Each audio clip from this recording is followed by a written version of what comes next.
నా మొమెంట్ నేనా ఎప్పుడు బాధపడుతూనే ఉంటాను అంటే అంటే ఎప్పుడు మమ్మీని అయ్యో అట్లా మమ్మీ ఆ రోజు అలా చెప్పుంటే అది నేను చేయలేదే మమ్మీ చెప్పింది ఆ రోజు అని అట్లా ఏమైనా అనిపిస్తుంటుంది. అలా ఏదైనా ఉందా లైఫ్లో? నాకు తెలిసి ఇంతవరకు అలా ఏం లేదు. కాకపోతే మా మమ్మీ విషయం నేను ఒక్కటెప్పుడు ఫీల్ అవుతానంటే, మా మమ్మీ చిన్నగా ఉన్నప్పుడు మమ్మల్ని తీసుకొని మా డాడీ ఊర్లో ఉండేవాళ్ళు. ఎవరైనా హస్బెండ్ అండ్ వైఫ్ ఒక్క దగ్గర ఉండాలనుకుంటారు కదా, బట్ మా కోసమే హైదరాబాద్ వచ్చేసింది మా మమ్మీ. సో అదొక్కటి నాకు అయ్యో మేబీ అప్పుడు మాకు ఊహ తెలుసుంటే మమ్మీని అక్కడి నుంచి మేము మా అంతటి మేమే ఉండేవాళ్ళం, అన్ని ఇయర్స్ వాళ్ళని దూరం పెట్టాము కదా అన్న ఒక చిన్న ఎప్పుడైనా ఆలోచిస్తే మా కోసం ఎంత చేసింది మమ్మీ అన్న ఒక ఫీల్ వస్తుంది. సో అందుకని నేను అలానే అనుకుంటాం, అమ్మే అంత చేసిందంటే నేను మా పాపని ఇంకెంత బాగా చూసుకోవాలి. మేమైతే నలుగురం, ఒకరు కాకపోతే ఒకరేం ఉంటాం అమ్మ దగ్గర, బట్ నాకు ఒక కూతురే కదా, తనకి నేను ఎంత ప్రేమ ఇవ్వాలో అంత ఇచ్చేయాలి అనేసి. సో ఇప్పుడు ఆర్టిస్ట్గా పక్కన పెడితే ఒక మదర్గా ఈ పాపని ఇండస్ట్రీకి తీసుకొద్దాం అనుకుంటున్నారా వద్దంట? ఎస్, తనకి ఇంట్రెస్ట్ ఉందని నేను తీసుకొస్తాను. నాకు చాలా ఇష్టం యాక్చువల్లీ. బికాజ్ మనము ఏంటది, కొంతమంది నేను ఇప్పుడు ప్రతి ఇంట్లో ఒక అమ్మాయిని, సో నాకు నా కోరిక మా పాప కూడా ప్రతి ఒక్క ఇంట్లో ఒక అమ్మాయిలాగా ఉండాలి అని. బట్ తను అంత ఇంట్రెస్ట్ లేదు ఇండస్ట్రీ మీద, అంత ఒక్కటే. నేను చాలాసార్లు ఈవెన్ సెట్కి రా ఒక్కసారి అని చెప్పిన మా బోర్ కొడుతుంది మా ప్లీజ్ మా అంటది. తను సింగింగ్, బాగా బుక్స్ రీడింగ్, ఉన్న టాలెంటెడ్స్ అన్నీ ఉన్నాయి. ఓకే, అంటే అది చేయొద్దు ఇది చేయొద్దు అని అట్లా స్ట్రిక్ట్గా ఉంటారా? నేనా చెప్తాను ఏంటంటే, రెండు విషయాలు స్ట్రిక్ట్గా ఉంటాను. ఒకటి, ఫోన్ ఎక్కువ చూడొద్దు. రెండు, ఫుడ్ కరెక్ట్గా మంచి ఫుడ్ తిను. ఈ రెండే తప్ప స్టిల్ ఈ రోజు నేను తనకు కొట్టింది లేదు. ఓకే, ఆ రెండు విషయాలు నాకు చాలా పెద్దవి తన విషయంలో.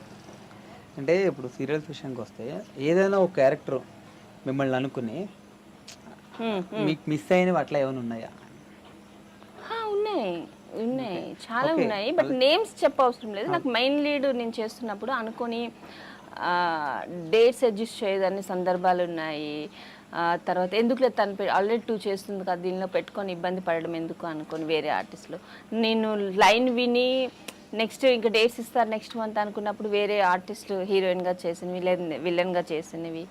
ఒక స్టేజ్లో ఏమైపోయిందంటే, ఇప్పుడు రమ్యకృష్ణ గారిని ఎలా నెగిటివ్ షేడ్లో ఉంచుకుంటారు, ఇప్పుడు కాదు ఒకప్పుడు. సో ఎవరికైనా కావాలంటే శ్వేత గారు ఆ సీరియల్లో గెటప్ వేసుకున్నారు కదా, అలా నాకు కావాలి అలా అనేవాళ్ళు. సో అవన్నీ మీలాగా రెడీ అవ్వమన్నారని ఎవరైనా ఒక ఆర్టిస్ట్ మేబీ, బట్ అది తెలియని ఒక ఆనందం. స్టిల్ ఇప్పుడు నేను ఎక్కడికైనా వెళ్ళాను వితౌట్ మేకప్, మీరు తెలియని వాళ్ళు కూడా చూసుకుని నవ్వుకుంటూ వెళ్ళిపోతారా. వాళ్ళు ఏమనుకుంటారు, ఎంఐ సోయన్స్ ఆర్టిస్ట్, నేనేమనుకుంటాను, నేనేమైనా తెలుసా వీళ్ళకి, నేనేం పలకరించట్లేదని నేనే వెళ్ళి మాట్లాడేస్తూ ఉంటాను. లేదు మిమ్మల్ని టీవీలో చూసారా, ఓకే ఓకే, నాకేమైనా మీరు పరిచయం కొంచెం మెమరీ లాస్ లేండి, నేను గుర్తుపట్టలేను తొందరగా అనిపిస్తుంది, అలా ఏమైనా అనుకున్నానండి అనేసి నేనే వెళ్ళి పలకరించి మాట్లాడి మళ్ళీ వచ్చేస్తాను. ఓకే, మీ లైఫ్లో బాగా బాధపడిన క్షణం ఏంటి? నేనా చెప్పు, బాధపడిందంటే మా సిస్టర్ వాళ్ళ పాప ఫస్ట్ మా ఇంటికి ఆడపిల్ల తను లేదు ఇప్పుడు. సో ఆ ఒక్క విషయం నేను బాగా బాధపడ్డాను. తర్వాత మా డాడీకి లాస్ట్ ఇయర్ కరోనా వచ్చింది. అంటే మనుషులు రక్తం తాగినట్టే డబ్బులు తినేశారు. బట్ నేను హ్యాపీ ఏంటంటే ఆయన సేఫ్. అండ్ అది కూడా నేను ఆయనకి యాజ్ ఏ కూతురుగా, మళ్ళీ ఇంకొక జన్మ ఉంటుందో ఇంకొక జన్మ ఉండదో నాకు తెలియదు మా పేరెంట్స్ విషయంలో. ఉన్న 15-20 days నేనే ఆయనతో పక్కన ఉండి నాకు కరోనా రాకుండా మాస్క్ వేసుకొని శాంతి అంతా ఇంకా A to Z ఆయనకి చిన్న బేబీ లాగా చూసుకున్నాను. సో అదొక్కటి నా లైఫ్లో హ్యాపీ, అంతే. మీ హస్బెండ్ సపోర్ట్ ఎట్లా ఉంది? బాగుంటుందండి, తను ఇండస్ట్రీకి వెళ్ళే కనుక ప్రాబ్లం లేదు. అంటే ఇంత టైం ఎందుకు, పాపని చూడాలి కదా, కొన్ని సీరియల్స్ తగ్గించు అని అట్లా ఏమైనా ఉంటుందా? లేదండి, నేను నా గోల్ ఓన్లీ యాక్టర్స్తోనే ఆపిస్తానని నేను అనుకోవట్లేదు. నెక్స్ట్ లెవెల్ ఉంది, వేరే థాట్స్ ఉన్నాయి. ఒక బ్యానర్, నాకంటూ ఒక ప్రొడక్షన్. సింపుల్గా చెప్పాలంటే మా మమ్మీ డాడీ వాళ్ళ నాన్నగారు చేసిన మిస్టేక్స్ నేను చెయ్యొద్దు, నాతో స్టాప్ అయిపోవాలి అనేది నాకు ఒక కోరిక. అంటే అది ఏంటి అని మీకు డౌట్ రావచ్చు. వాళ్ళు డబ్బు పెట్టుకోలేదు, సో అందరూ ఇప్పుడు స్టిల్ వరకు ఫేస్ చేసాం మేము ప్రాబ్లమ్స్.